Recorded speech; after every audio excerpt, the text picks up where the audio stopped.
Mamma mia! Did I wake you up?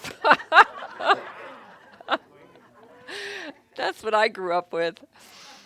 Even though I found out later that I'm 67% Jewish. I grew up in an Italian American home, as you all know, and my father was quite the drama person in the family. And I get my drama from him. So I was thinking, all week about Mother's Day, and it's so interesting because my father was like the prevalent figure in my life, and one of my earliest memories, and I wrote about it this week, was that my grandmother came to live with us when I was like born. I mean, like a month after I was born, my grandfather in Italy died, and my father brought his mother over here to live in the States, and boy, she got in a fight with the customs person too, because when they opened her suitcase, all this fruit and cheese and everything fell out. And my mother said she was screaming at them because she wanted to keep it, and they wouldn't let her. I know. Anyway, but when my grandmother died when I was 14, and I remember my father just like walking behind her coffin, and just I was the one that was holding him up. I don't know how I ended up in that position, but he was just so sobbing so hard, and I always remember that. And there's something, and I'm sure it's true in all cultures, but about hello. It's okay. I'm sure it's true in all cultures, but there's something about Italian men and their mothers. And oh my God, I went on the internet and was listening to all these different mothers' songs, and they're just like so passionate about their mothers. And, even my own brothers, I know you're not listening, but they didn't want to leave the home because my mother was like, cooking for them and taking care of them and all of that stuff, right? Yeah, so Mamma Mia. So, yeah. So when I think about Mamma Mia, though, and that statement is made like when we're really like either feeling something very tragic, or we're feeling something really passionate, or we're feeling something really happy, well, they use that statement, Mamma Mia. And sometimes they go like this. Anyway, that's something else, though. Anyway, so, but, I was thinking about Mother's Day today, and I'm a mother, and I have 3 beautiful children and 5 grandchildren. But a lot of people either don't have a good relationship with their mother, or their mother has passed, my mother has passed, or they're not a mother, they never had any children. But mother's like more than that. And when I was in my meditation this morning, I got that. I got that mother is more of a feeling. It's a feeling. And the idea, the idea of mother is a feeling of love, and a feeling of nurturing, and a feeling of creation, and a feeling of that we all have, whether we're men or women or mothers or not mothers. There's that part within us that is the deep feeling nature of Spirit of God, whatever you want to call it, that lives within each of us. And we call it in Science of Mind the divine feminine, but it's a feeling. And in our responsibility in this life, our growth, our evolution, is to get in touch with that feeling and to live it. And it always, always answers yes to us, no matter what. And it answers yes, not to our words, but to our feeling. And that is the mother within. And when I remember I don't think I wrote it down. I didn't write it down. But remember, there's a story in the Bible where Jesus was speaking, and they were asking him about his mother and his brothers. And he said, "Who are my mothers and my brothers? You're all my mothers and my brothers that are in truth, that are living in truth." And what is truth? It's love. It's love, and it connects us all. It's a feeling. So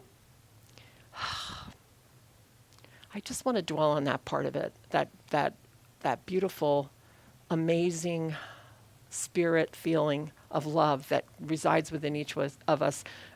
I was writing about this morning, like, we all want to be nurtured. We all want to be loved. We want to trust life. We want to feel safe. And the only place we're going to get that is here in our hearts. Like I said at the beginning of this whole thing when I was explaining the science of mind, No, we can never reach God. We can't reach God.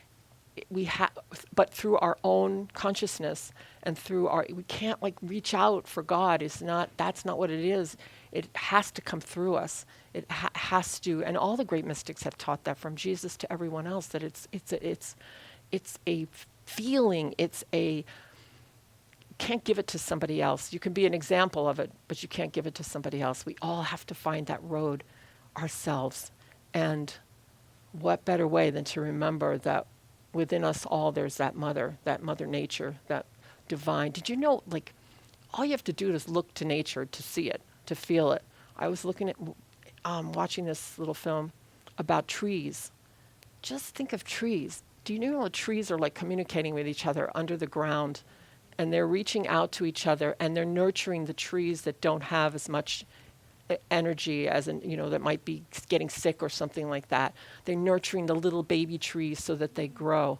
That's what nature does, and that's what we do. We help each other. We grow. We love each other. We move. We don't see that always in the world, but the more we look for it now, and the more we do it, the more we're going to see it. The more we're going to see it opening up. So,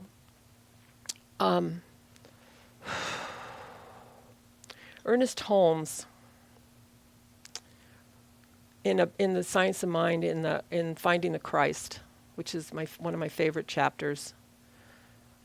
And in the very beginning, we usually read it at Christmas time, but there's just this first paragraph where he says, "Asleep in the heart of cosmic love, unborn, universal potential, the Christ child lay, and the great mother soul, brooding over her unborn child, conceived it in stillness of her universal nature, imparting to it her own being." So there's this place within us, this great mother soul, that is showing us the way, is revealing within us this Christ nature that we are. And the only thing we have to do is just express it, live it. Like I said last week, what did Emma Curtis Hopkins said? I speak it, I write it, I live it. I think it first, I speak it, I write it, I live it. We have to live it. So, yeah, Phineas Quimby, who is one of my favorite mystics and was an amazing healer in his lifetime. When he healed like about 13,000 people, I think, between 10 and 13,000 people, by the power of mind, of spiritual healing. People that had lost faith and couldn't get it anywhere else. And he wrote this: "The love which flows from a woman's soul can be compared to the heat from a fire which is thrown equally all around. It has not the slightest idea of anything in return, for it is impartial, without selfishness or passion of any kind." So I would like to use that in a different sense. This soul that we're talking about, we all have, like I just said, it's not just a woman's soul. I don't know, maybe women can get in touch with it easier. I don't like to believe that. I like to believe that we can all get in touch with that soul. And it's impartial. It doesn't care. It only says yes to us. I mean, Mamma Mia, can you just it only says yes to us. That's the gift. No matter what it is what we're experiencing, it's saying yes to us. What do we want? Yes. You want that? Yes. Oh. You want to express that? Yes. It's just saying yes, and then it's just pointing the way for us to manifest it. It's if we would just get out of the way, it's just pointing the way. This is the power that we have within us, and this is the power of the divine nature, the mother nature, the feminine, whatever you want to call it. We call it the feminine, but that's another story. You'd have to come to class to discuss that. but it is. But we all have that feminine nature. That it's called the feminine because it's the part of us that creates. It's the womb. Does that make sense? So it's that part. So I'm really excited because we have a special number that I feel. I listened to it yesterday and I watched it, and it made me just. It's called, I hope I can remember it. Ma, say it for me, please. The song you're going to sing. Oh, sorry. Mauna Leo. Mauna Leo. And thank you. I didn't write it down. but I wanted to say it because when I listened to it and watched it, it touched such a deep feeling in me of nature and mother and all of that. And I just was so grateful to know the things that I know and to be able to express them and create my life, like my life, that spirit, that soul within me brought me here to Kauai. I could never have thought up something like this myself. I mean, I don't even know. Sometimes I think about it, I go, how did you end up here? And it's all about that I chose to be here. And when I listened to that song, I was like, oh my God, we live in like one of the most beautiful places in the world. And we each, with that mother soul within us, created that. We co-created with the universe, the opportunity to live on this beautiful, beautiful island.